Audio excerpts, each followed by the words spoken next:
Linux Action Show is created by Jupiter Broadcasting. It's sponsored by Ting. Go to last.ting.com to save off your first device or plan. And DigitalOcean. Go to digitalocean.com and use the promo code Here's the Thing, all one word like you're slurring it, and spin up your own Linux rig for free. And Linux Academy. Go to linuxacademy.com/unplugged and invest in your mind while saving some money. Welcome to Linux Action Show episode 467. My name is Chris. My name is Noah. Hey there, Noah. How are you doing? I'm doing pretty good. Yeah? It's pretty cool to be in studio, but have my own camera. Yeah. And It might be the second to last episode of the Linux Action Show ever, but Noah and I have been up for about 24, no, not really, but we have been up for many, many hours. Been working for 3 days. Doing our first ever 3 camera shoot. Now, you might say, Chris, I only see 2 cameras. Oh, wait. I will surprise you soon. We have a multi-camera setup in studio, all powered by Linux, recorded on Linux. All of it is happening right now. But that's not what we're here to talk about. Today, we're going to talk about how Macs are here to destroy desktop Linux forever. Between production and all of these. Right now, I mean, it's going to be devastation, Noah. It's devastation. Devastation. There is actually some concerns. In fact, a really well-established Linux audio developer this week said that audio production on Linux is doomed for the next 5 years. Apple recently announced they'll be updating the Mac Pro and they'll be creating an iMac Pro. So there is actually some consideration if maybe the Macs pose more competition than we've given them credit for on this show in the past. So we'll talk about that. There could be some legitimacy to it. Maybe in our enthusiasm for desktop Linux, we've glossed over a few issues, and we're going to get real legit and honest with you guys. Legit lit AF this week on the Linux Action Show. Only 2 episodes left, but this is the one where we get lit AF. Also in the news segment, we'll talk about big news from Kali Linux, Linux Mint, used by terrorists, and why you're going to just skip right over Linux kernel 4.10. You can skip right over Linux kernel 4.11, and you're going to want to go right to Linux kernel 4.12 right now, today, at least if you have a USB-C device. And last but not least, one of the most submitted stories this week to the show, we'll talk about Blackmagic's new DaVinci Resolve 14. I don't know why everybody cares, but a lot of you do, so we'll talk about it. And both Noah and I attempted to give it a go. We'll give you our impressions of DaVinci's new software. Plus, we have the feedback. But before all of that, Noah, do you know what we've got? We've got the picks! We have definitely got the picks this week. This might be my favorite Runs Linux ever, so it's appropriate that it's happening right now. Mm-hmm. This is incredible. The first ever open source satellite that is actually up in orbit runs Linux and was set up using Linux. How cool is this? A satellite in orbit right now runs Linux. That, my friends. Go for main engine start. 1, 0, and liftoff of the Atlas V rocket with Cygnus and the SS John Glenn, extending the research legacy for living and working in space. So on there is one of these cube satellites that we talked about ages ago in SciByte. And you remember SciByte? I do. Yeah. Well, Heather talked about these cube satellites, and these things are so cool. They're tiny, itty-bitty satellites that are running different open source platforms. The spec of the satellite itself is open source, all of it. Like, a regular human being could create themselves a cube that is designed to go up into space. Now, if it goes up into space, that is a different story. But you can actually get access to all of the information. And check this out. Your buddies over at Red Hat are in on the game. So before we get there, I'll tell you about the setup. So here you can see there's a Lenovo laptop connected to one of these cube satellites. And what's that Lenovo laptop running? Oh, it's running Linux with GNOME, which is great. They're connecting to these cube satellites over USB. But then Red Hat, I don't know if Red Hat's directly involved. I have a link in the show notes. You guys can check it out. But Red Hat has basically like Space Linux. It's Space Linux. It's like CentOS for space. Yeah. Meant for these kinds of platforms. And that's what they're using. You know what they probably have? They probably have a single static kernel that never updates. Red Hat Space Edition or something like that. I have a link in the show notes if you guys want to check it out, but I didn't grab it for some stupid reason before the show. So I think when you search for Red Hat Space Edition, you're going to find nothing. But it is actually pretty neat. Spacewalk, that's what it's called. Spacewalk.redhat.com. It's an actual official Red Hat project. Look at that. I can't believe I actually found it. Spacewalk is an open source Linux management solution. It's the upstream community project from which the Red Hat satellite product is derived. Spacewalk manages software content updates, and it all makes it like it's like Scientific Linux or CentOS, but for this specific industry. Yeah, that's awesome. Yeah. And you know what's great about that actually is really kind of entertaining to me is that they're using that nice, stable, not updated, not rolling. What are you triggering me for, dude? We're at the beginning of the show and you're trying to trigger me about rolling? I'm not trying to trigger you about rolling. I just think stable's a better way to go. Says the man who just helped me set up an entire production studio on a rolling distro. That's true. I mean, I'm just saying, Noah. That's true. I'm just saying. That's true. But I like this too. It's hard to tell. I guess we could zoom and enhance here. Do you think we could actually, the thing about GNOME, Enhance. the thing about GNOME 3, GNOME 3, especially with no extensions, is it's almost impossible to identify what distro that is. Yeah. That whole beautiful distraction-free environment of GNOME also is very unbranded. Right, yeah. And so, like, in the past, I would either see, like, an OpenSUSE, like, lizard in the corner. It's probably pretty fair to assume that it's Red Hat Enterprise. Okay, I'm going to say it's That'd be my Ubuntu. guess. I'm going to say, Oh, just really? because you said Red Hat, I'm going to say it's Ubuntu. Okay. It's Linux Mint GNOME 3 edition, Okay. dude. Yeah, it's something special. It's really special. And they're using Wayland on Mint. All right. Well, anyways, you can find out more at hackaday.com. We have a link in the show notes. Brian wrote up Brian Benshoff. Benshoff. Benshoff. Mr. Benshoff. You know how many people I've met recently that have two first names? It's like I think that's his last name. I know, but Brian Ben. His name is Brian Ben, and then they just added Schaff. Are you like they just chop Schaff on there? Like, well, this is too much of a first name. Let's just add Schaff. Are you assuming his surname? I am assuming his surname. You're right. Yeah, by the way, I should mention the satellite's called the UpSat. It's a 2U CubeSat that's completely open source. Everything's up on the as you would say, Noah, GitHub. I've never said that. You have too. That has never left my mouth. GitHub. Oh wait, GIF. it's somebody else I'm thinking of. This is GitHub. Okay, you're right. Smack. But it's something you would say. Come on. Oh, that's the metric we're going with. One of your friends my says God. GitHub. That's why I got it confused. People tell me it's GitHub. Yeah, the best people. The best people. A lot of people tell me. A lot of people have said. I've seen that. The numbers don't lie. So you can find out more at hackaday.com. We have a link in the show notes for your faces if you'd like to check that out. So Noah is here in studio. I'm really enjoying it because it means we're just knocking out a ton of cool projects. There is literally not a single Mac in the room right now, but we'll tell you more about that later. 10 years of this show, that's a big deal. Yeah, it's funny too because the permission to do that was literally the conversation in its entirety was hey, do you mind if I get started on some of those things we talked about? What do you mean? Well, just in the studio. I mean, we're not going to use it for another show, right? Well, not until Monday or Sunday. And okay. this was on Thursday. Yeah. This was on Thursday. Well, Wednesday night. I'm not going to wait an extra day. Yeah. This is right after you get done with Unfiltered. Yeah. Oh yeah, Wednesday night. Yeah, and here we are Sunday morning, and it's just finally come together. Like it's really clicking.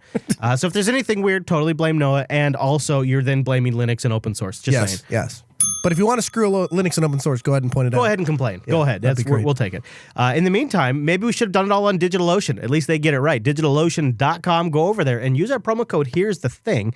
After you create an account, it's like magic. You go over there, you make an account, you apply Here's the Thing, and all of a sudden you got a $10 credit. Now, DigitalOcean is a simple cloud hosting provider that's dedicated to giving you the easiest and honestly the best interface to setting this up.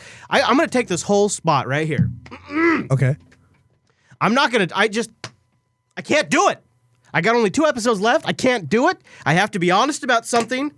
I mean, I hope DigitalOcean's not upset.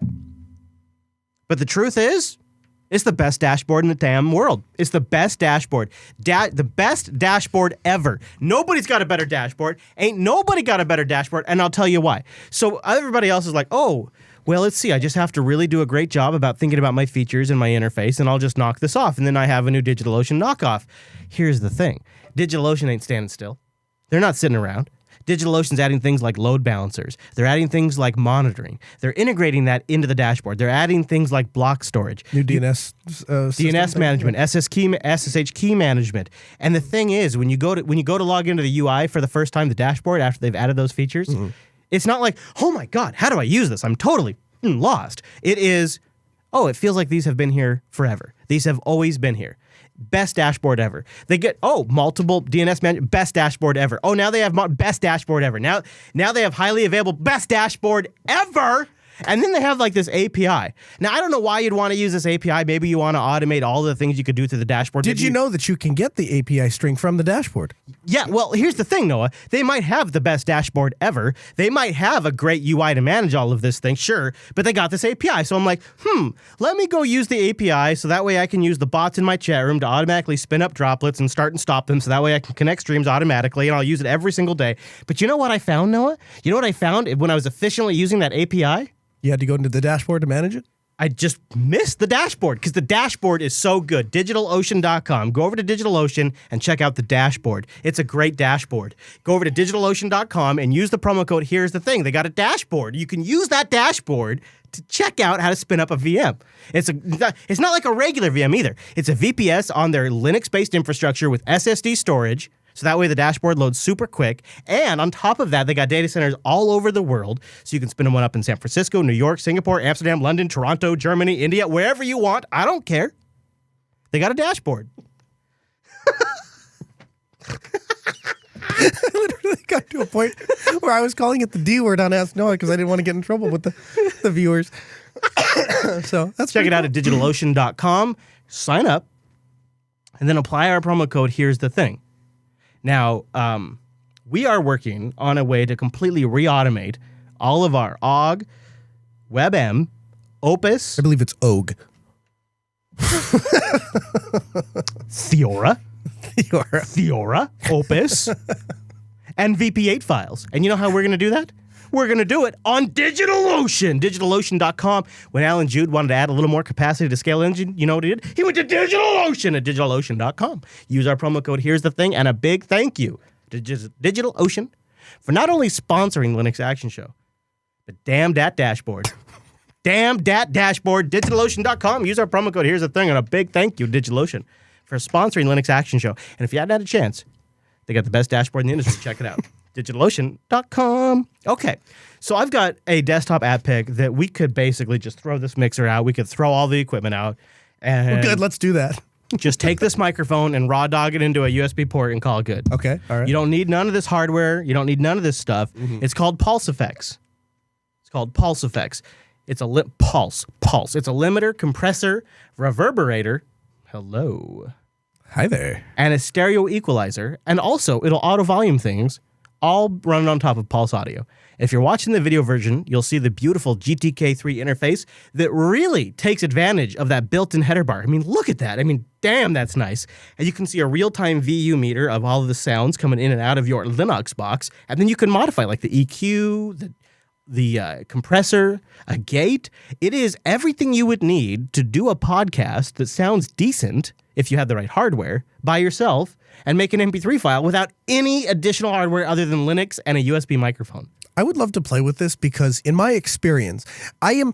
Would it be a fair characterization to say that I am willing to make significant compromises and take significant hits in order to get something done on Linux? Yeah, I would say it to a fault. Okay. Yeah. Okay. All right. So if I'm going to go on the record and say that there's something might be too much for me, that really probably says something, right? And here's been my experience. Anytime I've ever tried to do serious audio routing inside of Linux, I have fallen flat on my face. Like to the point that I get weird echoes, to the point that I get, things bleeding into other channels that they shouldn't be. I really hope this works as well as everyone says. And maybe if you get enough DACs on the outside of it, and that's where the actual separation is happening, maybe. Actually, what's pretty cool about it, too, is it doesn't even have to be for your voice. I mean, you and I think about it from a podcast perspective, right. But because Pulse Audio individually breaks out different applications, you could just use this to equalize the audio from Chrome and, say, Telegram so that everything just has the same volume level on your rig no matter what the application is. So before I go too far with this, let me just say there is some application just for Joe user or Jane user that has a couple of applications, and you want to just apply a normalizer to all of them. Even if you're not doing professional broadcast. Right. I mean, that is lit AF, as they say on YouTube. Lit, L-I-T. Yes. AF. Yeah, I know. People don't like it when I swear. Oh. If I said... Is that swearing? Well, no. If I said that's legitimate as fuck, Noah, that would upset people. Yes, so what I do now is I say AF. I got because that doesn't upset anybody. Gotcha. Even though you're communicating the same message. And I sound like a child. Right, but it doesn't upset anybody. So we're going with that. It's lit AF, Noah. So Pulse Effects is also just, usable if you don't have like a whole like aspirations to be the next Leo Laporte. However, if you wanted to have Excuse me? If you don't have aspirations to be the next Chris Fisher, I think is what you meant to say. Thank you. Yeah. no problem. If you don't want to end your podcast after 10 years of hard work, Right. you need to go with something like this. Yes. And what I would also say is to your point, I wouldn't use this either, especially if I'm doing multiple hosts. If it's just me and I want to do like a voiceover for a video, maybe like a review I'm putting up on YouTube, Mm-hmm. or I want to sound like as awesome as Hey Citizen does in the Mumble Room. Mm-hmm. I think I tell you what, I might do this. I say we try it because we've got enough DAX around here that we could actually put. I've played a little bit with it. We should do it more after the show because I Yeah. just played with it for a few minutes before the show. Yeah, that's really. You could, I think, using this with a standard USB mic, be the best sounding person, say in Mumble, or on a Skype call, or Yeah. in a podcast with a single host. When you're going to multiple hosts, then you start to need more than this, like mix minus and stuff like that. Right. But if you just want to normalize all of the audio, make it consistent that's playing through your computer, or you want to just have great sounding audio for yourself when you're doing a voiceover, I mention it because it's one of these things that Windows users can't touch. Like Windows users can't touch this. Yeah. And Mac users can't touch this. Right. So Pulse Effects, it's a GitHub project. I have it linked up in the show notes. That's, if nothing else, like we like to shit on Pulse Audio, and I got to tell you, I'm, as somebody who's now running a lot of Pulse Audio, I think it's great. And sure it had a rough time, but it is, I think, my favorite audio subsystem of any operating system I use. And if we're right, well, if this developer's right that we're about to talk about in the main segment, that the golden age of Linux audio is over, I will miss Pulse Audio. Like, I think it's been great for the last 2 years. Yeah. And Pulse Effects just sort of leverages all of that. Yeah, I think Pulse is. I guess I have not really had the problems that you've had under Pulse. Once it was early Plasma desktop, and once I got off of it, I really didn't have any problem. Yeah, I've never really had any. And even now in modern Plasma, I did, an update actually to last week's episode. So this thing I found. the XPS 13. Yes, there's a special ULSA command, and if you paste the super secret special ULSA command in, and then you go through and you unselect the output device and then reselect it, I can get headphones to work on it. I know it sounds crazy, but it works. Huh. Yeah. Like a process of elimination.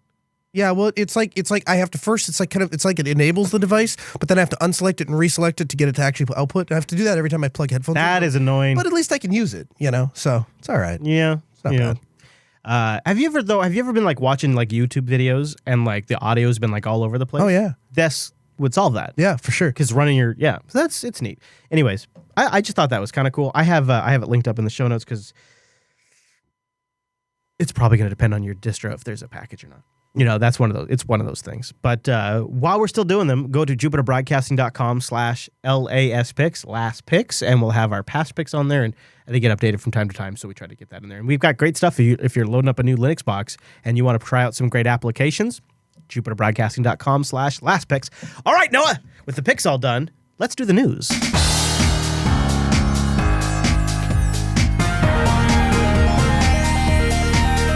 Hey, it's the news, and this episode is brought to you by Ting.com. Go to last.ting.com, last.ting.com to support the show and get $25 off a Ting device, or if you bring one, get $25 in service credit. Ting is on a mission to make mobile make sense. And what does that mean? Well, that means you just pay for what you use.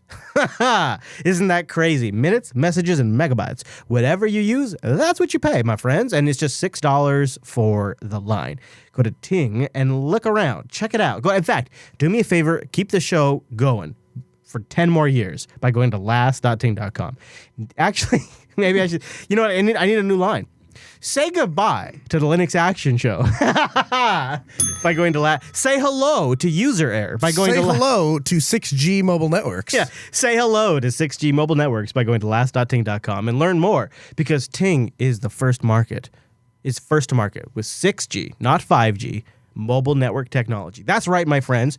The brand new 6G mobile network technology promises to be at least twice as fast as 3G, and if you're going to maybe just go by the gut feeling, it should be about 2.7 times more legit than 5G, which you never got a chance to use. Now, think about it. Ting is in a special market position here, my friends, because they saw that some carriers were innovating in the iterative network naming technology space, and they decided to take that challenge head on. Now, this is risky, and it takes courage. Ting says they're moving beyond the software-defined network to a marketing-defined network. And this, my friends, is called an MDN.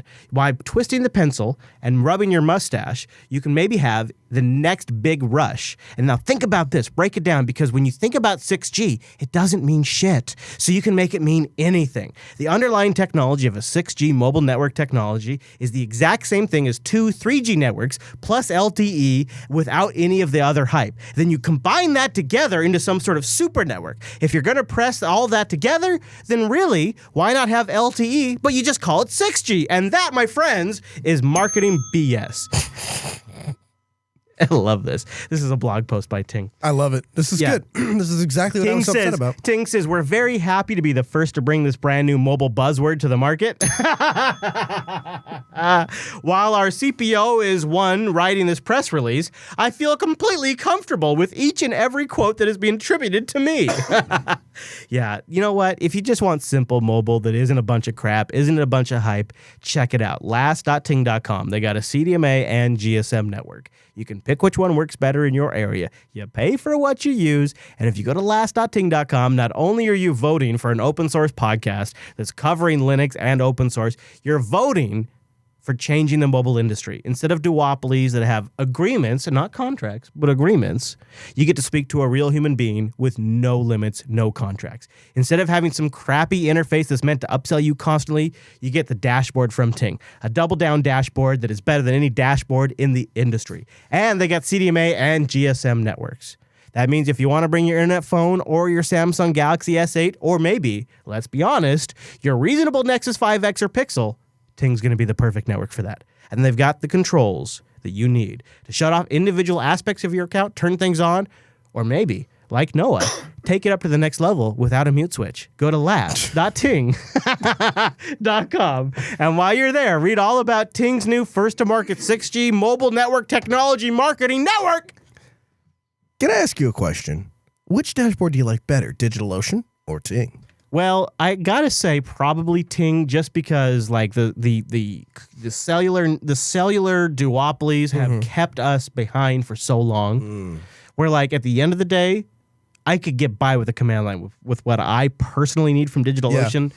But for Ting, like there's no command line to manage your mobile service provider. No good. Yeah. So you need somebody who's actually took the time to build good apps and build a good interface, and that is definitely Ting. Ting should get an API for their dashboard management, and then we could manage that through DigitalOcean on the command line. You know, if only we could double down on dashboards somehow. Last.ting.com. Go double down on a dashboard, get yourself a great phone. And by the way, you know what else? Use the mobile phone provider that both Noah and I use. Just saying. #_just saying_2017. #Yellowswag. I'm really excited about Kali. I like penetrating distros. What? It's a great way to open. Okay. All right. You like penetrating distros? I don't know what you're thinking about, but okay. I used to get paid to do penetration testing. Okay. What? What's the matter? I'm just saying penetration testing. What? I'm sorry. Okay, you got paid to penetrate. Okay. Yeah. Dude, like I would penetrate hard too. Anyway, so you are excited about Kali Linux penetration testing. Yeah. Linux. Actually, we're all super fucked. So let me tell you about what's going on. We are really fucked. No. We are screwed AF. Yeah. Oh, right. Sorry. We are lit screwed, guys. We are lit screwed. I'm sorry. Because here's why. I mean, I can cut through everything if you want. Like, if you got a great GPU, Kali's got support for that. You want to do wireless card injection, Kali's got support for that. Here's the thing, though. Oh, I wanted the dramatic. I didn't have my dramatic mic noise. It down for you. Yeah, you did. You fixed it. So you have to watch live to know what I'm talking about. But here's really what it is. Kali Linux is just like a couple of clicks later, and now you're doing GPU password cracking on AWS or Azure. Have at it. The chat room is not helping. I'm trying to be serious. They're suggesting bad titles. Okay. All right. I'm sorry. I'm with you now. So imagine you get your hands on some passwords. Mm-hmm. You know, maybe you're one of these lead hackers out there and you use dashboards. Yes. I'm sorry. That's okay. All right, so you're LEET 337. Yeah, super late. Yeah, okay. Like not even regularly, but like Soups lead. yeah, like 4chan lead. Okay. And so you want to crack some passwords with a one-click Bojack bot.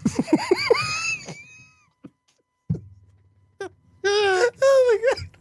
Oh, the show's going off the rails so fast. Oh, that's great. Well, so due to increasing popularity of using cloud-based instances, which I know you love. I love the cloud. Yeah, for password cracking, which is actually probably the most lit AF usage of the cloud. We've decided, Callie, focusing our efforts into streaming Callie's approach, streamlining. As a matter of fact, we noticed that Amazon's AWS and Microsoft's Azure services happen to have some GPUs, of the CUDA variety. So what we have done is we made it possible to spin up corresponding AWS and Azure images of Callie that support CUDA GPU cracking out of the box. That's awesome. Oh, yeah. It's good. Yeah, well, to be able to do that kind of math and to kind of leverage the amount of computing power that we have on GPUs, if you think about it, really what we've done is we've taken all the things we learned about Bitcoin mining and turned them into hacking, your password, which is exactly. So here's my thoughts on it. Is there's the security trade press for cyber security, cyber security. This the trade press, as it is really crapping their beds over this because what they're saying, and tell me what you think of this. What the trade press is saying is that of the cybersecurity industry is that this allows any Jack and Joe and Jane hacker to download their Linux ISO of their choice and crack the world's passwords on AWS. That's great. I think that's fantastic. I think then the answer to that should be let's fix the problems on AWS so that there aren't tools that exist to crack them, not let's take the cracking tools away from the people. It doesn't make any sense. I kind of disagree. So, I mean, I think you're right. From big picture, I agree. I don't think it's AWS.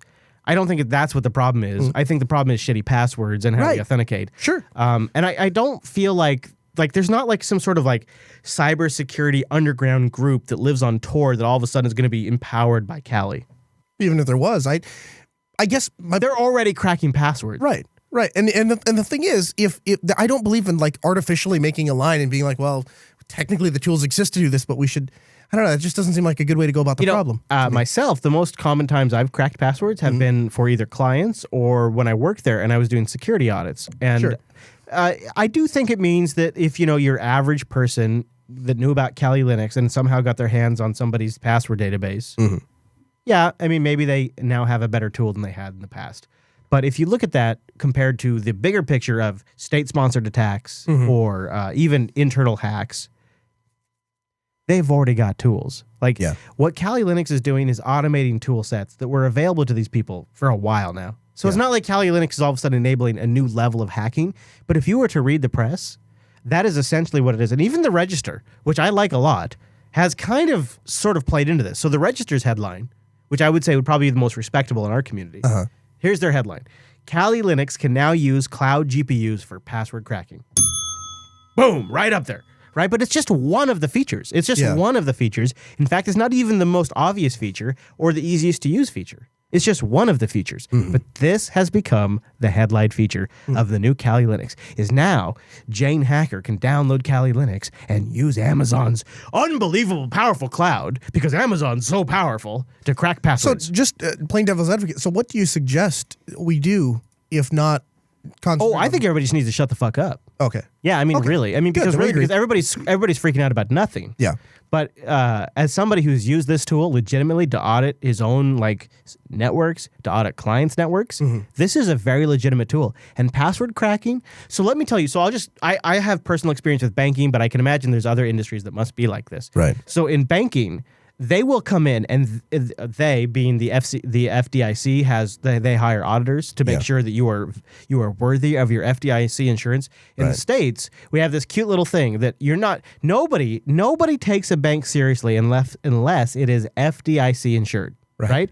Some credit unions use a different insurance agency. Yeah. But to be a credible bank in the United States of America, you have to be FDIC insured, and that means that up to a certain amount, under $1 million, $250,000, isn't it? Yeah, and there's different discussions about changing it, but your balances are insured up to $250K or whatever it might be, and that's a number that changes from time to time. Right. So the little insurance for $250,000 for each person's account. That little bit of insurance from the FDIC, what that translates to in the IT world is fucking hell, because you have to do every little thing. So if you have an NT4 network and they've decided that Linux isn't good enough and you need to go to Active Directory, you do it, or you lose your FDIC insurance. Right. If they have decided that you need to have passwords of a certain complexity levels and anything, an automated account, a backup account, an ATM machine that logs into the network to do a SSH session to the mainframe, if it doesn't have a password, you lose your FDIC insurance. And you get flagged once, you get flagged twice, you get flagged thrice, you're out. And it is something that the entire organization takes extremely seriously. Every cell in that organization takes that very seriously. Right. And that translates to an intense amount of pressure on the IT department. Sure. Because you screw something up in IT, then you've screwed it for the entire bank, right? Yeah, right. And so when I see this kind of stuff and I see like them throwing these things around, I think about the downstream IT guys that are trying to save their organization from having their FDIC insurance revoked, that are trying to do their own local password cracking, that are trying to check their own vulnerabilities, that are trying to scan their own network ports, that are trying to do their own scans of their own network. Sure. That's what the actual realistic black matter users are of Kali Linux. And so when I see the trade press giving it this bullshit line about how now everyday hackers can download Kali Linux and use this elite Linux hacking tool to crack the world's passwords, it offends me because it was literally these kinds of things as a worker bee that I used to keep my bank insured, to keep employees paid, to keep customers coming through the door. Right, kept the door open, Yeah, so for me it's like it's offensive as hell. Even the register where they focus on like one of the many features, I find it to be like over the top. Yeah, and it's not even like they're here. And some of the other like the Windows press, it's bad. Kali Linux is arming a new generation of cyber hackers. I don't like that. It just takes one political storm for all of a sudden for Kali all of a sudden to be like the hacking tool of Russians or Chinese. Yeah, and then all of a the sudden Russians. Yeah, of course, yeah. People tell me. People say. People who know. The best people really tell me that. Yeah, so it does upset me a little bit, but it's a great tool. And so here's basically what I have to say about this. My takeaway from all of this is if you're listening to this show and you're even remotely interested in security or checking your own network, give it a download. Give it a download and use it for a legitimate reason. Yeah. Because that is the kind of thing, like just like if the more people that use encryption, the more people that use VPNs, the more people that use Tor. Right, normalizes it. Right. That's the defense. And so if you're listening to this show and you can give it a download and you want to give it a try and you're not doing something stupid, I say you are part of the voting public to give it support. Just like Kodi. It's like a totally different realm, but Kodi needs that same support right now. Yeah, absolutely. All right. So moving on from that, I just thought that was an interesting story. Along the same vein, though, if you are an elite hacker for the Islamic State, for ISIS, ISIL, or Daesh, well, then you're probably using Linux Mint. I call him a cute and fuzzy bunny. Yeah. Can't agree on a name, so. No. Linux Mint is the distribution of choice of a terror nerd who awaits sentencing. Terror nerd. Yeah. I prefer the term terror geek. How about a paranoid fella? Yeah. Okay. He hid weapons and manuals in secret places. So this is a paranoid Welsh Muslim who wore gloves while typing on his laptop. That's how paranoid he is. Admitted to being part of the Islamic State and gasp, harbored a copy of Linux Mint, which, by the way, in the filings is being described, Linux Mint is being described as a new and dangerous breed of terrorist. His use of Linux Mint, using Linux to hide this, he's a new and interesting breed. This is true. He was a former pensions administrator, and he had bought 30 sets of cufflinks containing USB keys from eBay. Oh, nice. So cufflinks. That's pretty cool. Yeah. So one of those was a copy of the dangerous, weaponized Linux Mint operating system. Yeah. And while others contained, other cufflinks contained military manuals for guided missiles, obviously, this one had Linux Mint on it. And this is the real dangerous, because in there was all kinds of information. Now, the prosecutor's looking at this, and they say he's a cyber terrorist and said he was a part of a new and dangerous breed of terrorists. Yeah, very dangerous. And he's admitted to membership in the Islamic State, terrorist training, telling them how to hide bombs and to use encryption. He had YouTube videos that where... Oh, my God. Yeah, dude, get ready for this. I mean, I hope your kids aren't watching because I don't want to upset them, but he was making YouTube videos on how to use Tor. Tor? Tor. He was using Tor Yeah, man. on his computer? Yeah, and he told people And it how was to connected to the internet? Dude, it's worse than that. He He told was spreading Tor? No, he told people how to use Tor. Oh, my gosh. How can we air that? I don't know. I thought about maybe this is too controversial to talk about. Tor, jeez. It's the dark web, Noah. So, dark web, yes. It's the dark web. Yes, much dark. Yeah, I think Very harm. I think there was the Silk Road. So kill. So prosecutor. Jeez, dude. I mean, Yeah. let me ask you this. Really, okay, my first question is, why Linux Mint? I know, right? So let's... Can I tell you something? Wait, before you go any further, when I heard Linux Mint, I'm like, well, this guy's not lit. He's not lit AF. Maybe he's lit, just not lit. Is the thing about Linux Mint is it's not a particular, like, if you actually dig into it, I would not say it's the most secure distro ever. So let's start with that, and then let's go to it's not necessarily the most portable Linux distro ever because it's really designed for newbies that are coming from Windows. Like, He wasn't worried about physical security because the article and the authorities go to at many times in the filing to point out that he lived alone in his own apartment by himself. Good. That's important. I have no idea what that means. So I don't know why you would choose Linux Mint, but then on top of all of that, how does the operating system facilitate terrorism itself? Like, would it be any better if you had a bootable version of Windows? Yes, it's not Windows. Oh, okay. Yeah, I don't know if maybe Mac users are also terrorists. Yeah, the Register says they understand that this means he hosted some content on the Tor network too, which obviously was referred to as the dark web. Right. So I'm pretty scared. Yeah, me too. Petrified. You know what I would like them to do is start. Good thing we don't have distros landing thumb drives all around here. That's a really good thing. I feel like the only fix to this is to ban all laptops on flights. That's the only solution. Actually, really all electronics. Let's just go back to magazines. Mm-hmm. Yeah, if somebody's using a lot of TCP/IP, we should break down because I hate it. That's another one of my trigger things. Like, we can layer UDP onto, like, why do we always run it all together as if it's one thing? It's not one thing. Dude, I just feel like TCP connections are more suspicious than UDP connections because like on the TCP connections, man, like those terrorists, they really care. But on the UDP connections, people be like honey best badger. Effort, yeah, exactly. Maybe the terrorism happens. Maybe not so much terror. For some reason, and I don't know if it's just because you and I have bought millions of adapters in our life, or because we've struggled with dongles, Chris. They're dongles now. Dongles and micro USB. But I am so excited, you and I both, about USB-C. And body is ready for USB-C. Here's why you don't care about Linux 4.10. You're probably just getting Linux 4.10. Don't care about that. Linux 4.11 just came out. Nobody cares about that. Sorry, Linus. What you really want is Linux 4.12. What do we get in Linux 4.12? Well, you get USB-C magic. Nice. Tell me about the magic. Well, another feature to look forward to would be the newer hardware USB-C features, which is called, for short, a port manager. The TCPM. That's the acronym. So don't freak out if you see the acronym TCPM floating around over the next few months. It's a driver that is going to allow power delivery state machines for source and sync ports. So this driver serves as a state machine while other USB Type-C drivers are responsible for the rest of the functionality. So when you hook up USB-C, there's like a should you charge me or should I charge you kind of conversation that has to happen. And the TCPM driver is responsible for managing the role of each USB-C type port on the system depending on the connected device. Now, this is a kernel level thing, so I assume there's some sort of UI that gets stacked that can talk into this thing? No? I would bet not. I would bet that the kernel will figure out so essentially, I think in some ways it's, are you a data transfer device? Yeah. Should we be talking data? Right. And do you have more power or do I have more power? And what order were you connected in?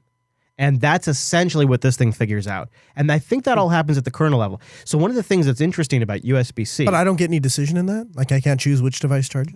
Yeah. Really cool. Well, maybe there will be. I don't know. Maybe you can cat a 1 to proc somewhere. I don't know.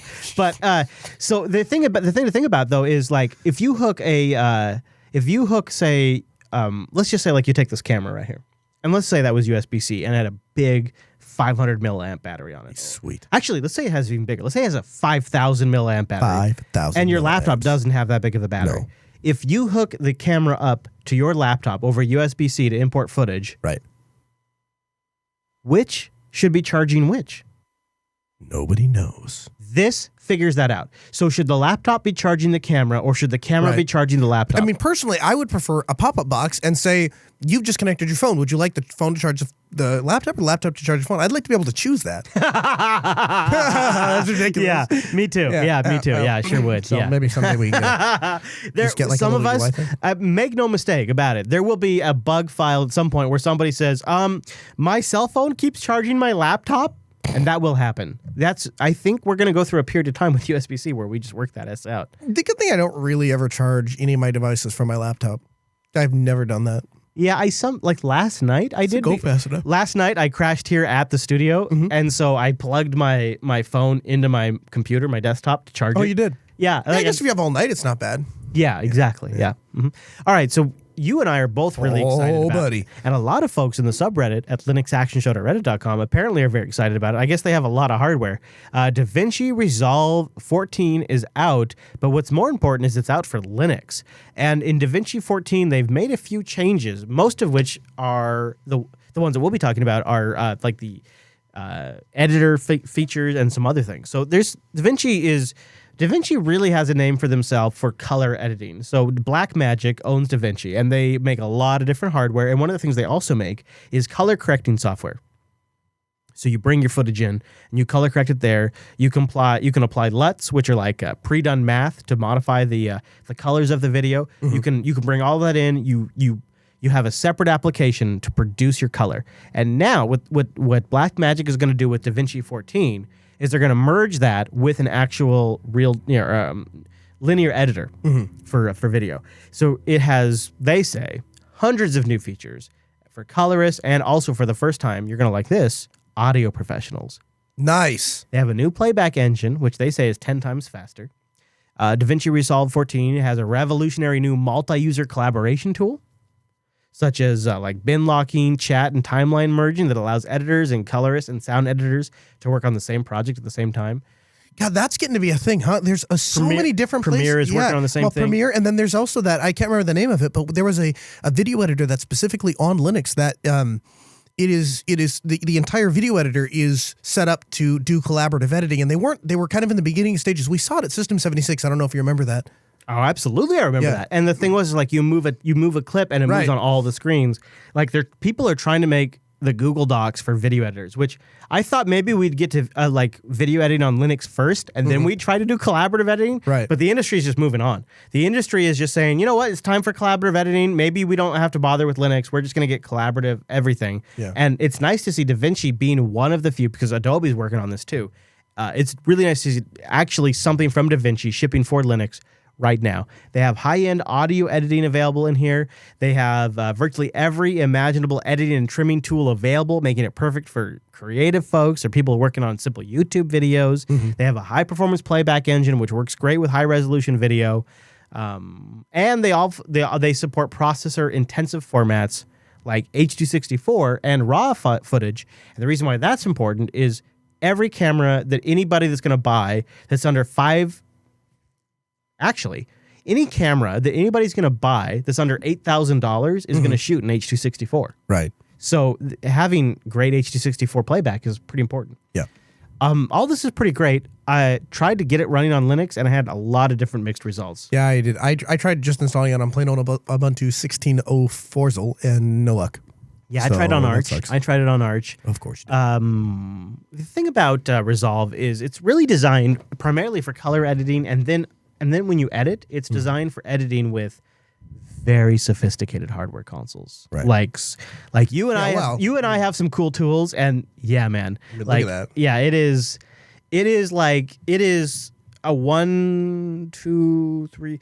That guy in this photo probably has $17,000 worth of equipment in front of him, if you don't even count the screen or the speakers. Right. If you look at the room, the sound insulation, and the lighting, then it's way more than that. It's probably over 50. Oh, it's way over that. It's I bet you that's a $200,000. Look at that room, dude. Look at that wood floor with that sound insulation paneling and that lighting, and those speakers and that time code. This is a $300,000-$400,000 project right here. Yeah. But the equipment right in front of him is way beyond anything that anybody that just casually wants to edit video could do. Yeah. So that's what DaVinci is targeted at. And they're now trying to make it work on Linux. I don't know what the Yeah. hell's going on here. Yeah. Something's going on, though, because Lightworks, for some reason, EditShare, they're trying to do the same thing. Now, DaVinci's trying to do the same thing. When we were at Dell, they wouldn't come out and say it, but they were asking us question after question after question about, well, tell me more about editing under Linux. Tell me more about production issues under Linux. Tell me more about what you need to make production a reality under Linux. Like, how many times do we get asked that question while we're at Dell? Everybody's thinking about it. Yeah, I think it's basically that they are looking to go, they want to provide their customers with something other than the Mac. And I think that's a very encouraging trend. Well, we're going to get there. Yeah. You know what? We're going to get there. But first, we should mention we have a t-shirt for a limited time with a logo that we should have used for the show the entire time.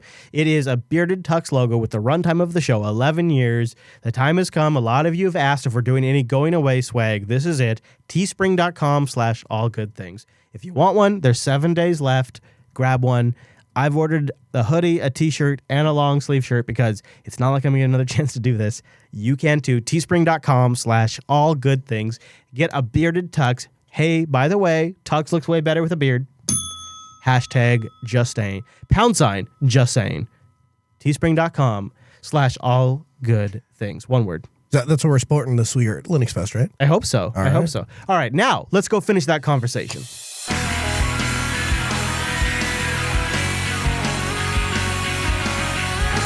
Are Macs about to devastate Linux on the desktop just as things are about to get good for Linux? All of these vendors are about to throw all in with GNOME. All of these hardware manufacturers like Dell and System76 and even those bastards over at Lenovo are making systems that work with Linux. We're finally getting there. But a core Linux audio developer tells us that the golden age is over. And Apple tells us that we should all be buying Macs. What do we do? And what's actually happening? We'll tell you about that, but first, our friends at Linux Academy. Whether you're an experienced sysadmin or new to the world of Linux, Azure and AWS, OpenStack and DevOps, All right. a sharp skill set is an absolute necessity to succeed. Linux Academy, an online Linux and cloud training platform that uses self-paced video courses and hands-on labs to give you real-world experience for a wide range of skills. Train for your certification, learn the latest DevOps tools, and grow your skill set to do better work. I feel like I should do Linux that. Academy is not just a video library. Yeah. Our scenario-based server labs and quiz system. Stop. They have great servers that you can SSH into. They'll spin them up on demand, and you can pick a distro. Whatever distro you pick, the courseware and the server matches that. But that is not what matters. What matters is that you can SSH into these SOBs. Allow you to learn hands-on. We also have full-time human instructors who So full-time human instructors is such a big deal that I gotta stop this video because, like, who else has human instructors that understand what Linux even is versus GNU? And the ability to answer questions, right? That, to me, that's really what stands out, is that when you have trouble with something and you don't, it's not, that's the problem with YouTube videos, right? Yeah. Is that they give fully presentable information, when they're filmed properly. Yeah. But the problem is then you have no way to ask questions. Yeah, also I don't get any points for my review if I go for YouTube videos. But if I have Linux Academy, haha. But let's be honest, how many online resources have you used for training where there's no instructor and they don't have any idea what you're talking about? Huge differentiator. Anyways, I'll let them continue. to answer questions and help you earn that certification or promotion at work. Stop! It's not just about work. Obviously, I mean, as somebody who's been in independent consulting for a long time, it's huge for your marketability. It's huge just for your continuing education. You don't even have to be in the industry to use Linux Academy. Okay, continue, linuxacademy.com/unplugged. We add new training every week, so you'll always be up to date on the latest tech.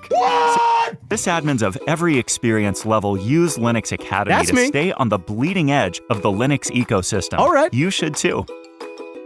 linuxacademy.com/unplugged. Go there to support the show and sign up for a free 7-day trial. It's incredible to me that you have not lost your voice. Why? The amount of screaming you do.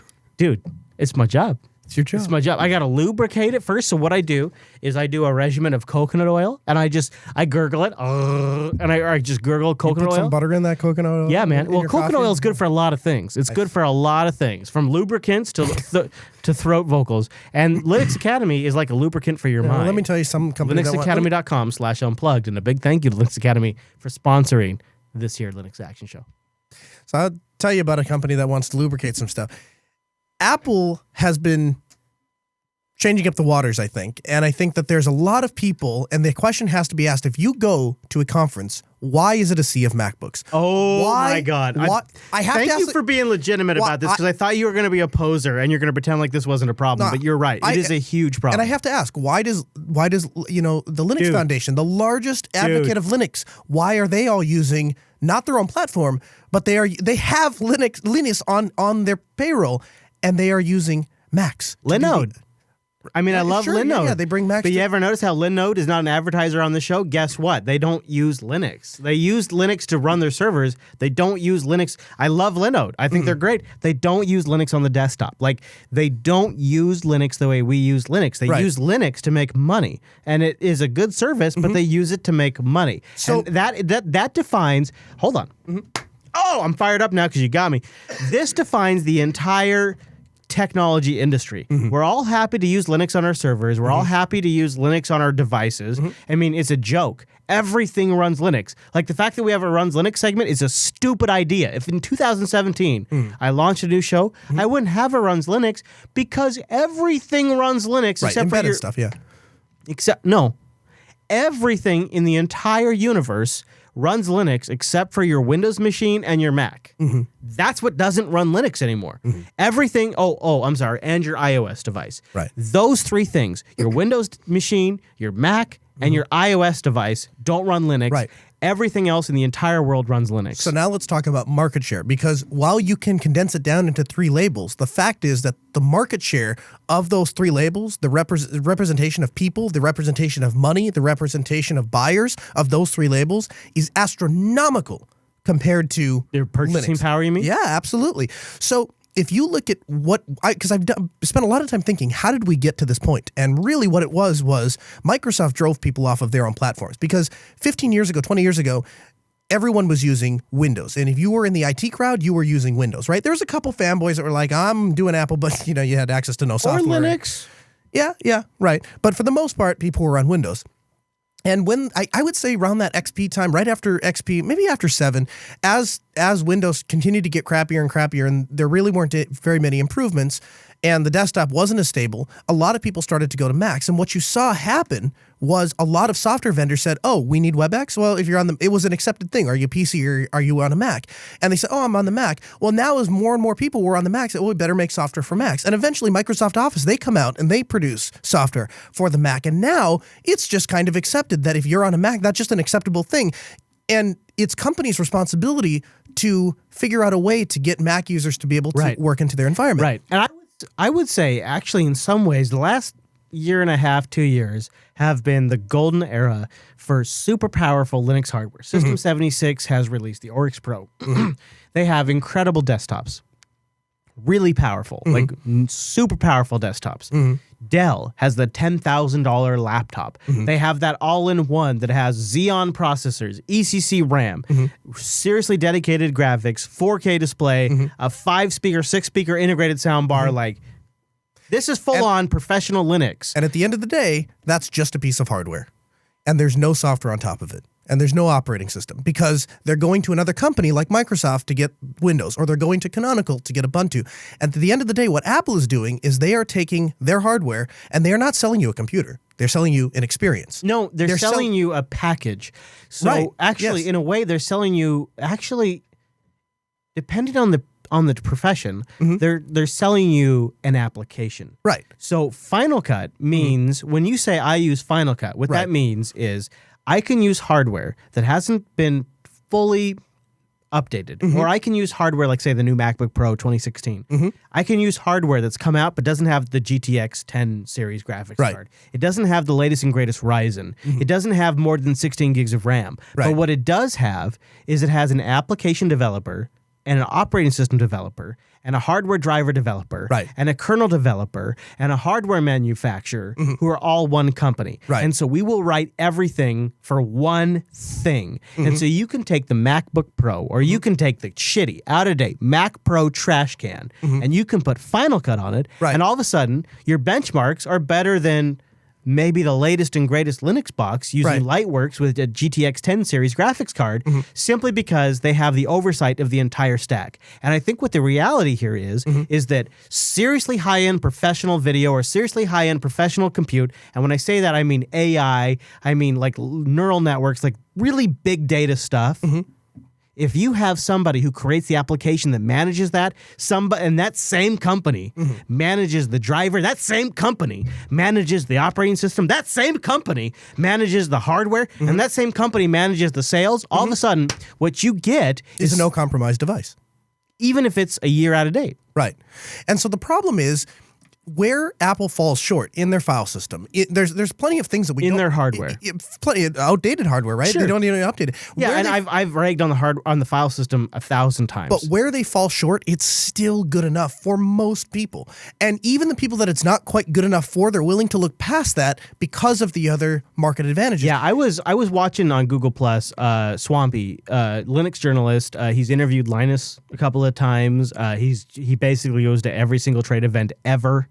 And he was posting pictures from both DockerCon and other conventions he's gone to. And at the same time, I'm watching a live feed coming in on my news feed of LinuxCon and just all these, DockerCon and the one I was watching simultaneously happened to be DrupalCon. So DockerCon and DrupalCon.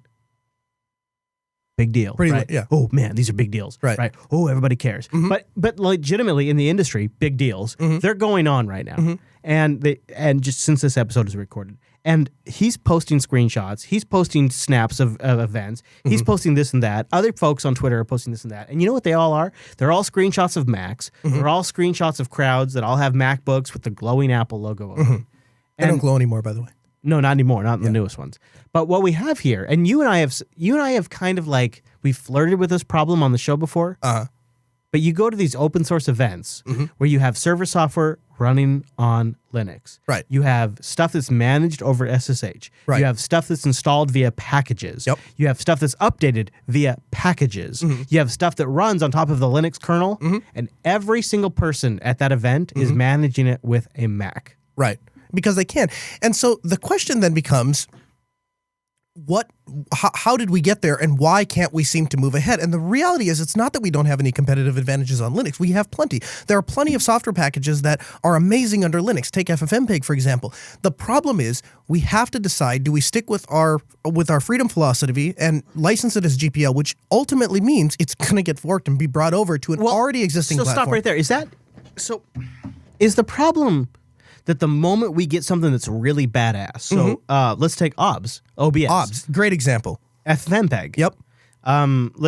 Those are two, but I mean, for OBS media production, is particularly going to be easy for people to latch onto because it's a way to broadcast yourself, right? anything that's like really revolutionarily great that is open source just gets ported to Windows or Mac the moment there's a user base that wants it. Right. And so the problem is, when we have a ton of really cool things, they always just get stolen from us and brought to these other platforms. So we're at a fork in the road. We can choose to say, okay, we're going to make and I've thought about this. If Altispeed had the funds, if I could come up with a really great idea, a really great project, and I put it out, would I stick my feet in the mud and be like, if you want to use this, you're going to be on Linux and that's just the way it is, and roll the dice? Or, because that really is pretty anti-open source, right? I mean, eventually somebody says, I want to take your software, it's licensed GPL, I want to take import it. I say, no, we're going to license it proprietary. That's the only real way to stop. You almost sound like a lock-in vendor. Right, exactly, lock-in vendor. So where's the I don't think we're ever going to gain a lot of ground as it sits right now, except for if Apple exits the desktop industry.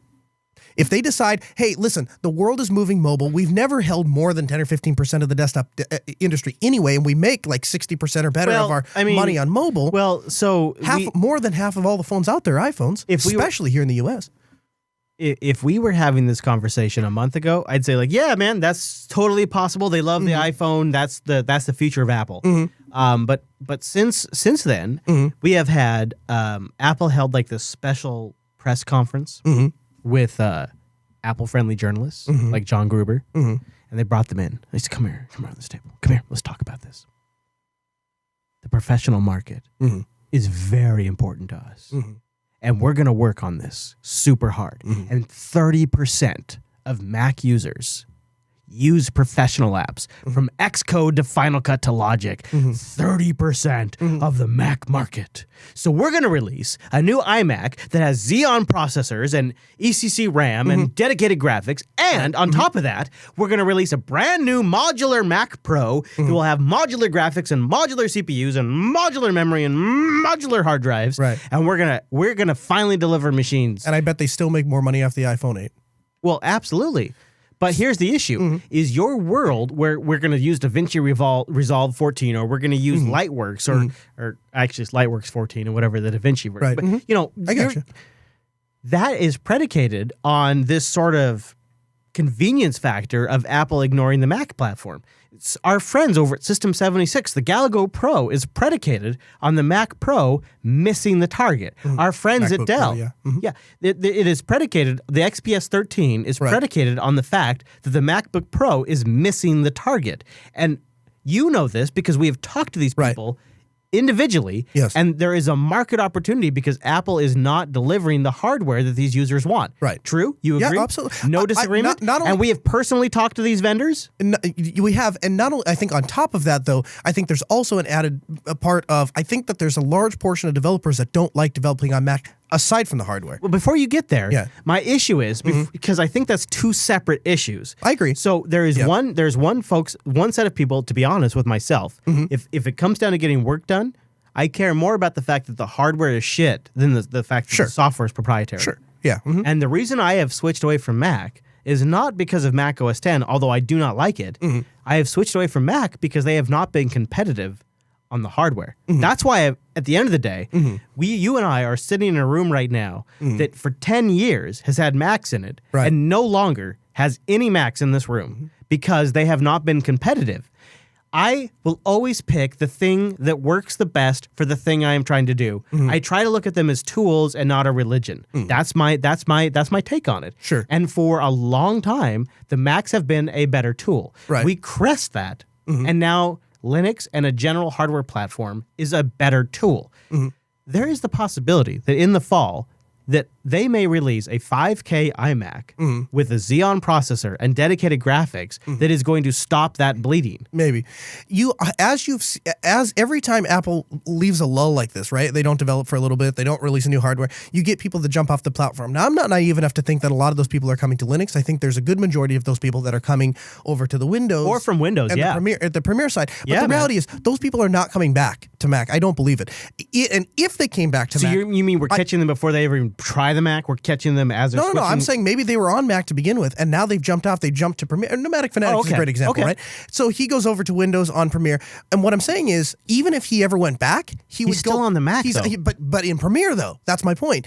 And I think a lot of people are going to follow that trend. I think unless you're using those tools side by side, you do an in-depth comparison like you have done, I think a lot of those people are going to say, this is where I know how to get my work done. I already know the flow and stuff like that. I'm comfortable with it on Windows, and it gives them the added security of, if we ever have that 5-year lull again, I can just jump back to Windows, and now I have the same tools I'm working with. I think that represents a very severe portion. And when that happens, I think that Apple, as big as they are, as much money as they have, can only produce hardware so fast. And at the same time, you have Dell is coming out, and then the release cycle from that is different from HP, is different from that, from System 76. So here's my thought, dude, is that it's too late for Apple. So there was a news story this weekend that Apple is going to convert the Mac Pro from just like this like small time like focus like professional machine like this entire, and I'm talking about like their trademark and their filings with the U.S. government. They're going to transition this from like a desktop machine in their trademarks to like this multi-graphics monster with augmented reality. I have the article up on the video stream if you're watching, and it's this whole thing where Apple's going all in. They're going crazy, right? They're going super like big on like graphics and stuff. But I feel like maybe it's too late. Like the ship has fucking sailed, and 7 years of not updating your shit was a cost too high for professionals that had work to get done to pay. Maybe the problem that I think that Linux or Windows really needs to solve is the support structure that's behind the computer as well, right? Because because one of the things that Apple does very, very well is Apple, and we talked about this, briefly too. Apple has brand loyalty, and they have brand loyalty to an extreme, to the point that if you cite I've had this happen, a bad experience that you have with Apple, you have people that will literally just jump on you for doing something wrong before they even hear the rest of the story, just because there's no possible way that Apple could have done something wrong. Can I defend that for a second? Sure. So Noah has a personal experience that I know about where there was somebody made a comment that wasn't even disparaging about Apple support. Right. It was just like they kind of dropped the ball here, and like a team of people like jumped to the defense of Apple. Right. I feel like I understand that because as a Linux user, so many years people had misconceptions about limitations of Linux. Sure. And so when somebody would start to quote a limitation of Linux, like I would be motivated to jump in and be like, actually, that's not quite right. Right. And I think that's happened. I think the internet has got ahead of itself. The situation with Apple is not as bad as the entire internet would have us to believe. You can look at 2016 MacBook Pro benchmarks of Final Cut versus Premiere on a Windows machine with the latest stuff, and the MacBook Pro is still kicking its ass. And so Apple users see that and they go, actually, if you consider the fact that the vendor that is managing the OpenCL code and is managing the application, the interfaces with the OpenCL code, and is writing the driver and writing the operating system and creating the hardware, and when they bring all this together, the performance is much better. Like there is a internal like geek.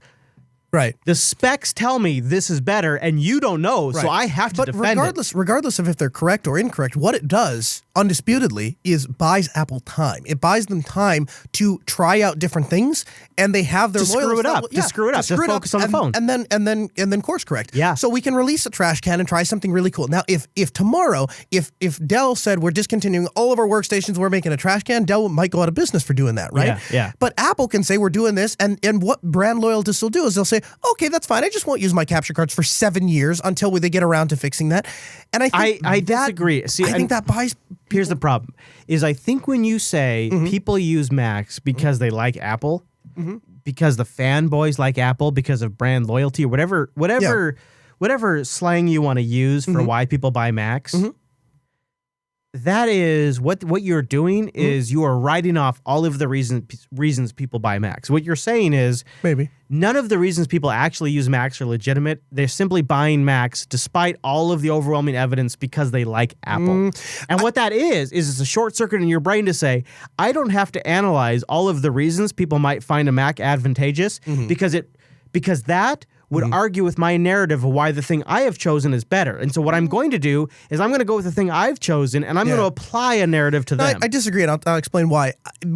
I think there is definitely a portion of the population that digs in deep, kind of like you do, and says these are the technical merits and stuff. That population absolutely exists, and those people are buying the Mac platform because of the technical advantages that they see. But I think that doesn't represent even 10% of who's buying Macs. I think the majority of people that are buying Macs are college students that are ready to go to college, and when they go, here's their experience. The Mac doesn't crash, and the Windows one does, and the Mac is better, and the Mac is hip, and the Windows one isn't, and so I want the Mac. And I think if you look at the numbers of people that are sitting in coffee shops with Mac, I think that number would blow 10 times. Would they do circles around the people that are buying it for the technical advantages? I say it's two different markets. I agree it's two different markets. I just think one is drastically smaller. You have okay. All right, I don't disagree with any of that. You have the market of folks that say, I want a computer that's going to cause me problems, and I've got $2,300 to blow. Right. I'm going to get a Mac. Yep. But then you've got the market of folks like you and I and a lot of our listeners who actually research these things. Sure. Who really look into these things. Sure. And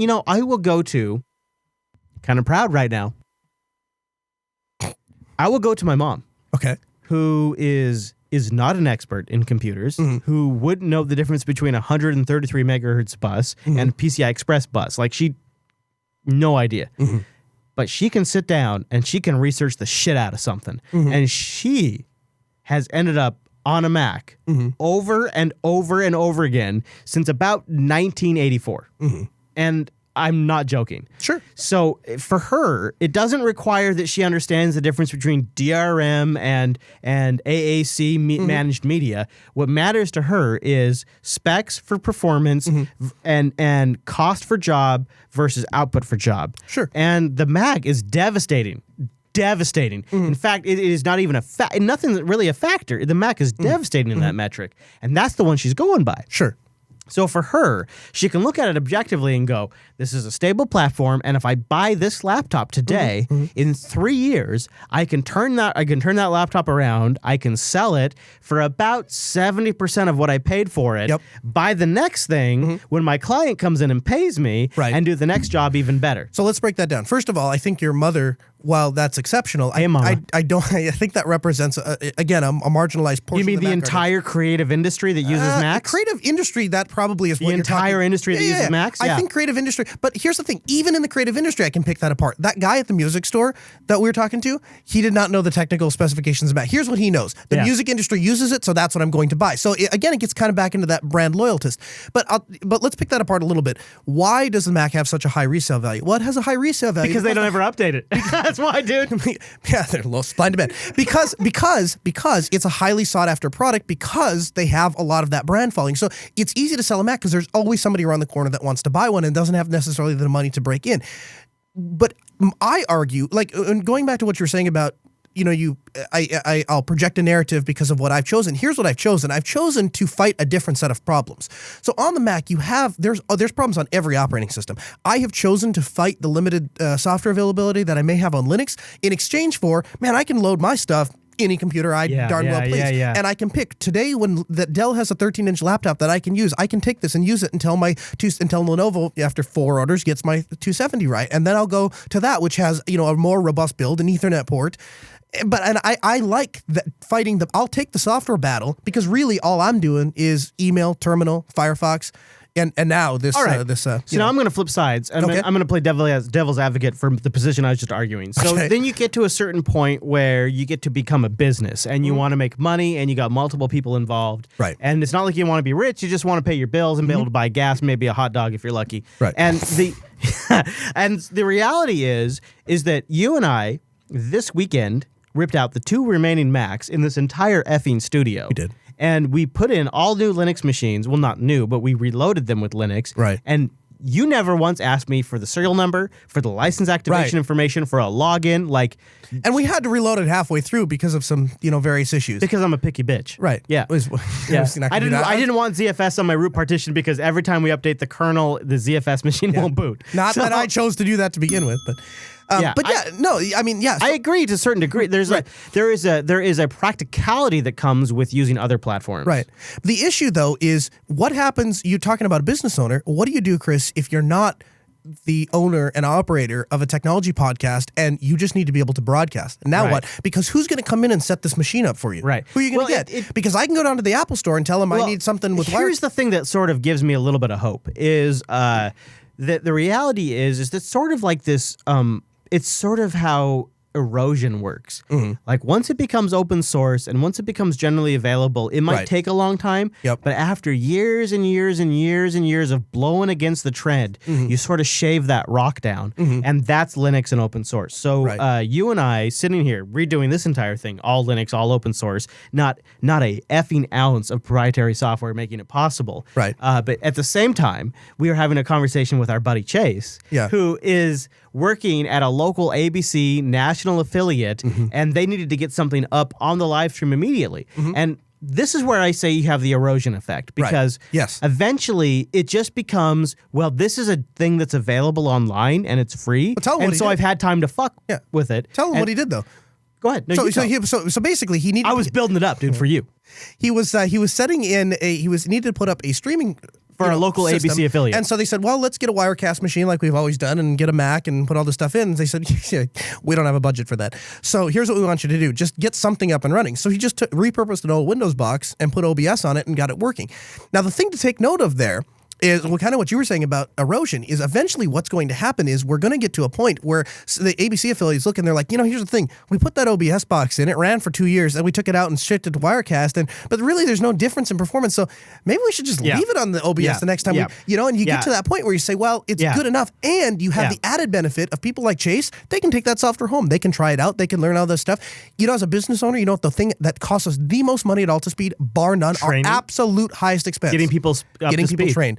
Whether we send them somewhere to get them trained or we do on-the-job training, it is a massive money suck. And so if I could get to a point where I can tell an employee, Just take this home, play with it, and they can go get that software for free. Yep. Man, I know. The ROI just goes through the roof. I know. And so here's the other thing that's great about it is that continues, right? That effect just continues over time. So Apple can rev the iMac, right? Apple can make a new Mac Pro that's just like the cheese grater. They can rebuild the Mac Pro, and they can revitalize that market. But the erosion effect continues. Right. The general technology platform effect continues, just like Linux has had. And if you want an example, look at the entire ARM market. Eventually, over time, just the general platform technological availability of open source and Linux makes it happen. And so then you eventually end up with our buddy like Chase, who's got an ABC affiliate, who's got to put something up in the Seattle metropolitan area, and he's using OBS because that's what he has experience with.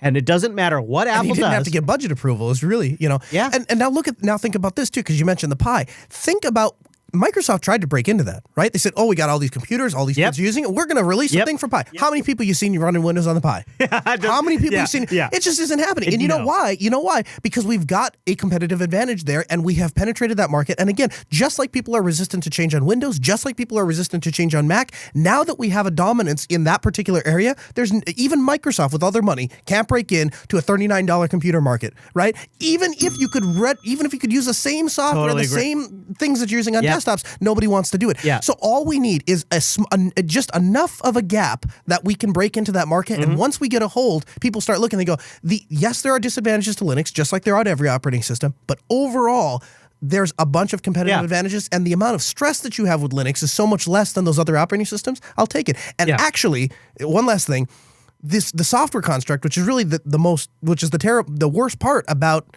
Linux, is a chicken or the egg thing, right? If you get enough users, I promise you, if tomorrow everyone that used Adobe Premiere said we're on Linux and we're not buying your product unless there's a Linux one, next day Adobe would be developing for Linux, right? So if you can get enough of those people on Linux, I think we'd have a real shot.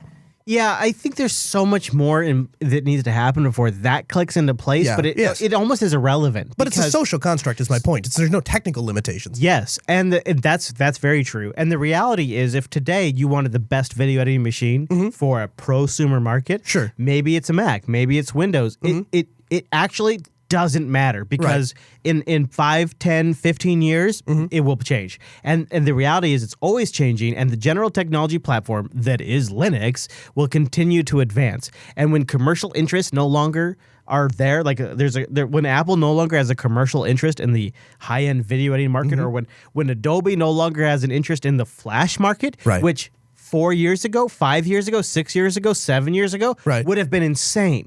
Adobe give up on Flash? No, no way. That's not going to happen. But now it could actually legitimately be a thing. Like, it is a thing. I mean, transitions happen.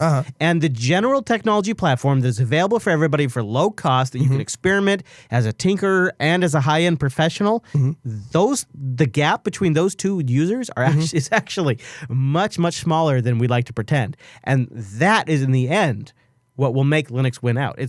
I agree. It's just simply a matter of time. I agree. And so you and I are sitting here, and as we are recording this episode, I am able to, on Linux, which I don't feel like there's ever been this period of time. I am able to pull up in real time the mixer that we are recording this episode on. I can connect to it, and I can say pull in all of the settings from our mixer, load it into my Linux PC, get all of the effect settings, all of the real time meters, all of that stuff. Mute Noah because he's being a dork. Yeah. Well, so go ahead. So if I was just talking like this, and then Chris decides, Noah's done. Right here from my Linux box. Right? And I can look at real-time audio. This is over Ethernet, over IP, on a Linux app. And you can even have more than one computer that's doing that. Hey, I'm talking here. Yeah, exactly. We can fight over it. It's great. I mean, and this is on Linux. This is on Good News /Linux. Yeah. And we're doing this. So it's happening. It just takes a really long time. And for those of us that are commenting on stories, or for those of us that are shock jocks on Twitter, like it doesn't feel like it's happening fast enough. Yeah. But those of us that have been watching for, I don't know, maybe a decade, it's unbelievable. And actively the rate of participating in it. Yeah. Actively participating, trying it on the edge, trying it maybe before it's a little bit real, before it's a little bit ready, before it's actually should be used in production, but submitting bugs. Geez, when we did the first OBS broadcast from Linux Fest, not only did it kind of save the day, but like, I don't know if I don't even know, because I was operating it, so I don't know if you know how bad it was, but there were no hotkeys. Yeah. So Yeah. I had to click on each scene. And so what Yeah, I did I was I remember. organized them in a specific way so that the dual shot was in between, so it could use the up So you arrow could and the down hunt arrow. with the mouse. You could Yeah, hunt it like an was- animal, and like I want to change it to this camera shot. It was bad. But the thing is that right away it clicked for both of us, and we were like, you know what, this is where the future is going to be. So Yeah, and if you are at all interested in this stuff, I totally encourage you to dive in. But it's pretty cool. 11 years into the show to be sitting here and go, yeah, I can see that Apple is working on getting their ass out of it, and they're gonna shift down, and they're actually gonna maybe release a product that's been updated in the last 13 months. But in the reality, it's like nothing they can do. Yeah. Like they have a temporary advantage, perhaps, but there's nothing they can do. And when I look at those MacBooks at those events, I know that. And eventually, those MacBooks are going to be very expensive to replace, and you could easily, with 20 minutes of Google search, or have Wes do it, but Right. 20 minutes of Google searching, and you could load Linux on that thing. And I, today, have a 2013 MacBook Pro, and I will admit I am using a MacBook-specific kernel from the AUR, but it's just a couple of patches. It's not a big deal. And I have a flawless Linux experience. But even aside from that, though, every time we see this gap, right? They release a MacBook and it's not up to people's expectations. Those people are jumping over to things like this XPS 13, and I don't think these people are coming back either. No. People that are developing on this, it does everything they need it to do. It's less expensive. And it's a really good hardware build. So now we have that too. I'll say this too, if you're curious all about this from a practical developer like workflow standpoint, go check out, say, the last month of Coda Radio episodes where Mike has chronicled his switch from Linux to Mac, the new MacBook Pro with the touch bar. He's chronicled his switch from Linux to MacBook Pro with the touch bar, and then, Dumps it. big twist, switching back to Linux, which I did not expect. I did not expect that. I did not see that coming. And in some ways, it is a perfect picture of what we've been talking about right here. And 11 years into it, with sitting here in a room meant for production full of Linux, I'm feeling better than ever. I do feel like in the next 6 months, 7, 8 months, Apple's gonna update some hardware.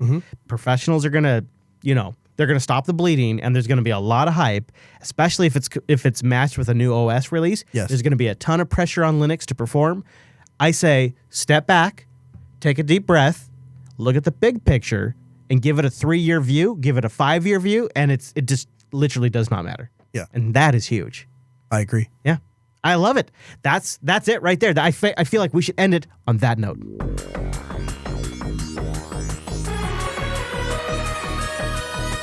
And that brings us to the end of this week's broadcast. But we do have some great feedback, some important follow-up about next week's episode, and all of that shenanigans to get into. So first, I want to thank System 76 for making it possible for us to sit here on our butts until the point they get numb and record this segment. That's how we were able to do it, system76.com. But more important, that's how you are able to get a machine that runs, designed, and is born to run Linux. Not just runs Linux, not just runs Linux, designed, supported, created to run Linux. And that really is the differentiator at system76.com. You can go there and get a laptop, a desktop, a server, and I'm just going to mention, Galago Pro. Pre-order going on right now. Galago Pro. I'm just going to say that. Galago Pro, the Galago Pro. Maybe I said a few more. Galago Pro, one more time. Also, if you just want something with raw dog performance, the Oryx Pro with a GTX 10 series GPUs. What a beast! System76.com. Go there. Tell them when you're checking out that Noah switched you to Linux. That way they know we sent you.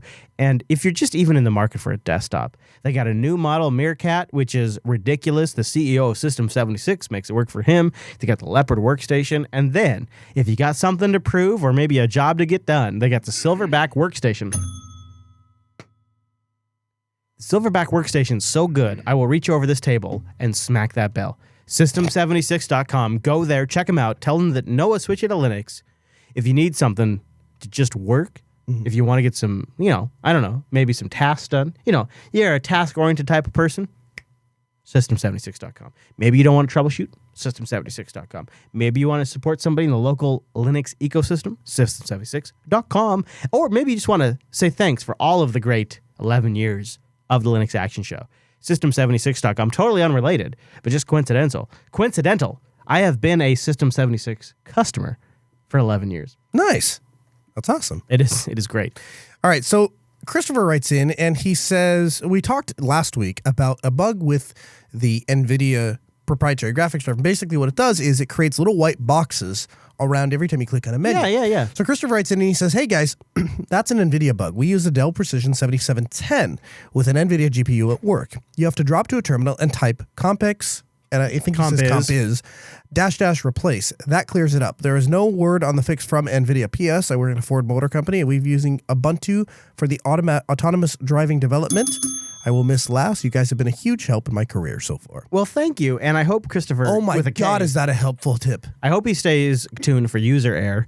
So compiz -- replace would be replacing the back-end system. It would be essentially firing up compiz, because if you're on Unity, compiz is already running, I would think. So I got to play with this. Here's the thing. I have 3 machines that have dedicated NVIDIA, and all of them have that problem. In fact, the most irritating one, the most irritating one is my video production workstation. I can't put it in standby anymore. I have to shut it all the way down, because if it comes to go to standby, it comes back up, it has the stupid boxes and I can't edit video. That is annoying. Yeah. So this is a really great help. So thank you very much. Thank you very much, Christopher with a K. Also, if you'd like to ask us a question, or if you want to hang out during our last episode of the Linux Action Show, or if you just want to say hi to Noah and I, or just get some Linux on, consider coming to Linux Fest Northwest, May 6th and 7th. You can find out more information at linuxfestnorthwest.org. Your local Jupiter Broadcasting Network will have a booth. We'll be recording the final episode of the Linux Action Show at Linux Fest Northwest. It is a great time. I've been going for over a decade. It's one of the best Linux and open source conferences that happens in the entire world. If you have the means, I encourage you to go to Linux Fest Northwest, May 6th and 7th. If you don't have the means, but you still want to get a sense of the event, tune in, jblive.tv. I would imagine we will probably have this live stream up by about Saturday, probably 10 a.m. Pacific time. And we'll just stream the thing. Yeah, and I'll be, the Ask Noah show will be live on Saturday. So we're going to be taking calls right from the show floor. And Linux Action Show. And Linux Action Show will be live Sunday. And then in between, dispersed with a bunch of the hosts. I'm sure Wes will be sitting in. Angela will be sitting in. I'll be there. Alan will be there. And Chase is going to be there. So it's going to be a real fun time. All right. So Martin T. writes in about radio telescopes. He said, I had a day trip to Jarrell Banks, which is a large radio telescope in the Cheshire in the UK. Am I saying that right? Cheshire. In the visitor center was a display about the computers they use. I took a picture of it, and it says they use Linux. Unfortunately, it did not say what distro they use or show a screenshot, but they say up front for everybody to see they use Linux. I've included a few pictures, and it's an impressive sight. And I actually have a couple of these pictures, Noah, and they look pretty great. So he's got a shot here of like a slideshow of the thing itself. And damn, man, like I want to go here. Look at this thing. Yeah, this is like a radio telescope that's like listening to aliens. So when we find aliens, it's going to be thanks to Linux. That'll be great. Then they maybe not attack us because we're using a superior operating system. Well, they'll just see the spirit and the license of the GPL, and they'll say, you know what, self being alien, I don't want to attack the civilization. The GPL seems pretty legit. Right. I'm sorry. The aliens will say, self, the GPL seems pretty lit AF. That's what they'll say, Chris. That's what that will prevent the alien invasion. Very cool. And if you happen to see Linux out in the wild, I would love, maybe by chance, for you to get your submission in on the last episode of the Linux Action Show. If you go to jupiterbroadcasting.com/contact, you can attach pictures. You can give us a little description, maybe a link for more information. We do like to research the OS and all the information we can find. So if you can give us additional info about the OS or whatever, the vendor that makes it, we love reading all about it so we can give a complete picture on the show. Go over jupiterbroadcasting.com/contact or create a thread, linuxactionshow.reddit.com, linuxactionshow.reddit.com to go check that out. Mr. Noah, is there a place online people could find you maybe between now and next week? The Twittersphere at Ask... I'm so used to saying it. Too, I'm so used to saying it. At Ask Noah Show on Twitter, at Kernel Linux Personal, at Ultispeed for the company Twitter handle. I'm on Facebook too. Kernel Linux is the personal, at Ask Noah Show. Yep. and at AltaSpeed for the business. Quick shameless self-plug. Ask Noah show is 6 p.m. Central Time Monday nights, or that's 4 p.m. Pacific time at jblive.tv. And we have a toll-free number, 1-855-450-NOAH. That's 6624. So if you have questions about Linux or you have comments about current Linux technology or technology trends, give us a call. Join us. Let's take a moment and say, as the Linux Action Show is signing off, and we've, over the years we've experimented with helping with how-tos and new users, and we've tried to talk about that. We've done how-to Linux as a separate show. We obviously will have Linux Unplugged and Linux Action Show. I'm sorry, Linux. I'm going to do this a lot, but Linux Action News and Ask Noah all continue. But one of the things I think would be really cool is the thing about Ask Noah that's a serious chance to like break out and be different is that 1-855 number. You could give that to friends that you just switched to Linux. Like, hey, okay, try out this Linux thing, and if you have any questions, call this number. I would love to see the show take off in that way. Like, yeah, man, switch to Linux, and here's a 1-855 number you can call if you have questions. Yeah, episode 1, we're trying. We're aiming to build the infrastructure around those people that are switching to Linux, so they have a resource they can come to. Yeah, I'd like to be that resource. Gosh, Google Helpouts, screw that. Just call 1-855.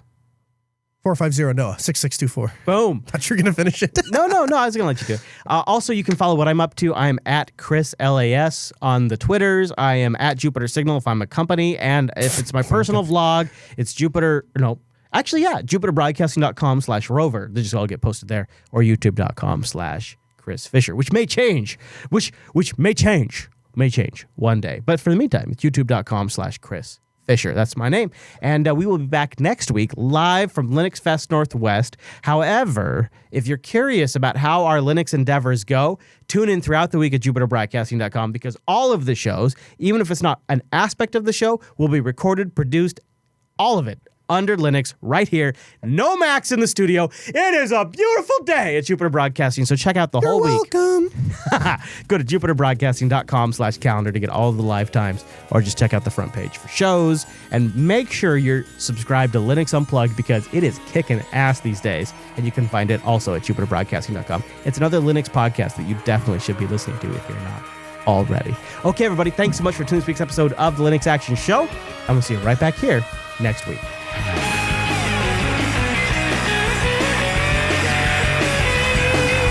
All right, here we go. You ready? Are you done belching into the microphone, or you need a little more time? Yeah. Please lecture me on making inappropriate noises into the microphone. I'm sorry, what? Okay, watch Chris trigger Noah in 1, in 2, in 3. Ting is first to market with a 6G network. Oh my God. Are you serious? Okay, all right.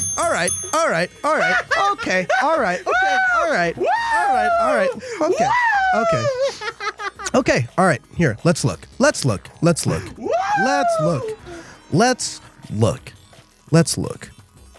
The brand new 6G mobile network technology promises to be at least twice as fast as 3G standard. And the market tested so far is feeling like it's 2. Actually, wow. It actually says feeling in here. I'm not even making that up. The market tested as feeling 2.7 times more legit than 5G. This has got to be a joke. This is a joke. They're fucking around. This is a joke. So let's see here. Oh my God, dude, they're joking. This is a joke. Oh God, I feel so much better. So check this out. 3G standard for cellular data and market tested as feeling 2.7 times more legit than 5G iteration of 4G network technology that forward-thinking mobile marketing and communication teams have already coined.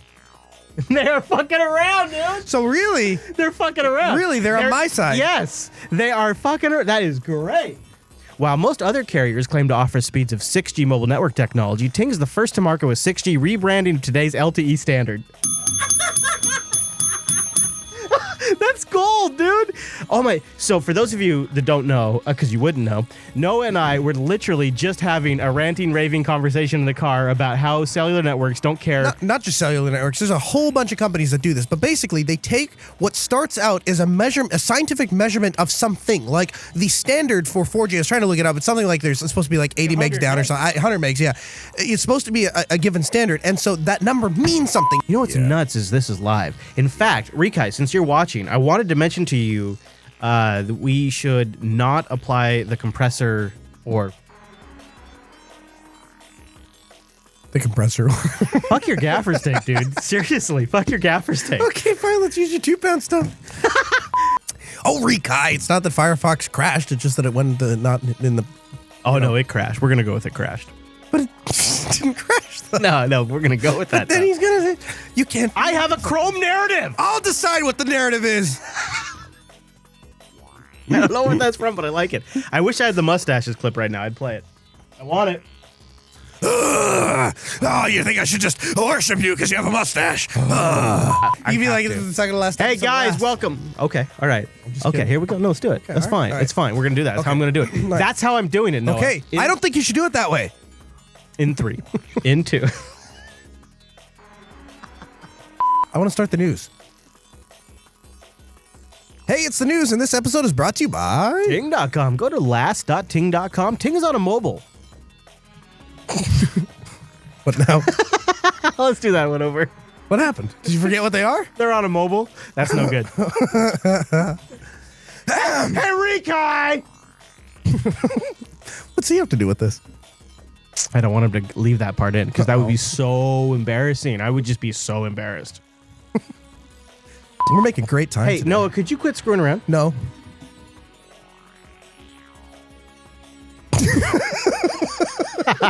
I was going to see how long I can hold it, but...